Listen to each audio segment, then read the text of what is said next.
First ಈ ಮನೆಗೆ ಬಂದ ಜ್ಞಾಪಕ ಆಗದೆ ನನಗೆ ನನ್ನ ಎ ಸಿನಿಮಾ ಸೆನ್ಸರ್ ಆಗಿರಲಿಲ್ಲ. ರಿವೈಸಿ ಕಮಿಟಿಗೆ ಹೋದಾಗ ಅಮ್ಮನೇ ರಿವೈಸಿ ಕಮಿಟಿ ಪ್ರೆಸಿಡೆಂಟ್. ಪಿಕ್ಚರ್ ನೋಡಿ ಹೊಗಳಿ ನನಗೆ ಆಶ್ಚರ್ಯ ಆಗಿ ಇಡೀ ಇಂಡಸ್ಟ್ರಿನೇ ಬೈತಾ ಇತ್ತು. ಪಿಕ್ಚರ್ನ ಹೊಗಳಿ ಅದನ್ನು ಸೆನ್ಸಾರ್ ಮಾಡಿಸಿ ಆ ಸಿನಿಮಾ ಇವತ್ತು ನಾನು ಯಾವಾಗಲೂ ಇವರು ಬಂದಾಗೆಲ್ಲ ಹೇಳ್ತಿದ್ದೆ, ನಾನು ಹೀರೋ ಆಗಿರೋದಕ್ಕೆ ನೀವೇ ಅಮ್ಮ ಕಾರಣ, ಒಂಥರ ಗಾಡ್ ಮದರ್ ಇದ್ದಂಗೆ ನೀವು.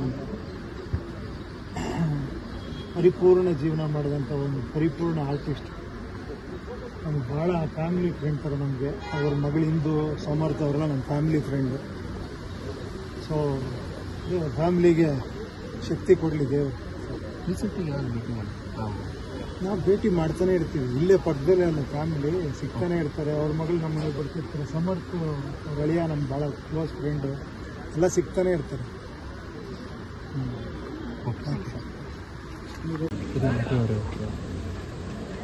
ಫಸ್ಟ್ ಈ ಮನೆಗೆ ಬಂದ ಜ್ಞಾಪಕ ಆಗದೆ ನನಗೆ ನನ್ನ ಎ ಸಿನಿಮಾ ಸೆನ್ಸರ್ ಆಗಿರಲಿಲ್ಲ. ರಿವೈಸಿ ಕಮಿಟಿಗೆ ಹೋದಾಗ ಅಮ್ಮನೇ ರಿವೈಸಿ ಕಮಿಟಿ ಪ್ರೆಸಿಡೆಂಟ್. ಪಿಕ್ಚರ್ ನೋಡಿ ಹೊಗಳಿ ನನಗೆ ಆಶ್ಚರ್ಯ ಆಗಿ ಇಡೀ ಇಂಡಸ್ಟ್ರಿನೇ ಬೈತಾ ಇತ್ತು. ಪಿಕ್ಚರ್ನ ಹೊಗಳಿ ಅದನ್ನು ಸೆನ್ಸಾರ್ ಮಾಡಿಸಿ ಆ ಸಿನಿಮಾ ಇವತ್ತು ನಾನು ಯಾವಾಗಲೂ ಇವರು ಬಂದಾಗೆಲ್ಲ ಹೇಳ್ತಿದ್ದೆ, ನಾನು ಹೀರೋ ಆಗಿರೋದಕ್ಕೆ ನೀವೇ ಅಮ್ಮ ಕಾರಣ, ಒಂಥರ ಗಾಡ್ ಮದರ್ ಇದ್ದಂಗೆ ನೀವು. ಪರಿಪೂರ್ಣ ಜೀವನ ಮಾಡಿದಂಥ ಒಂದು ಪರಿಪೂರ್ಣ ಆರ್ಟಿಸ್ಟ್. ನಮ್ಗೆ ಭಾಳ ಫ್ಯಾಮಿಲಿ ಫ್ರೆಂಡ್ ಥರ ನಮಗೆ. ಅವ್ರ ಮಗಳು ಇಂದು ಸಮರ್ಥ ಅವರೆಲ್ಲ ನನ್ನ ಫ್ಯಾಮಿಲಿ ಫ್ರೆಂಡು. ಸೊ ಫ್ಯಾಮಿಲಿಗೆ ಶಕ್ತಿ ಕೊಡಲಿ ದೇವರು.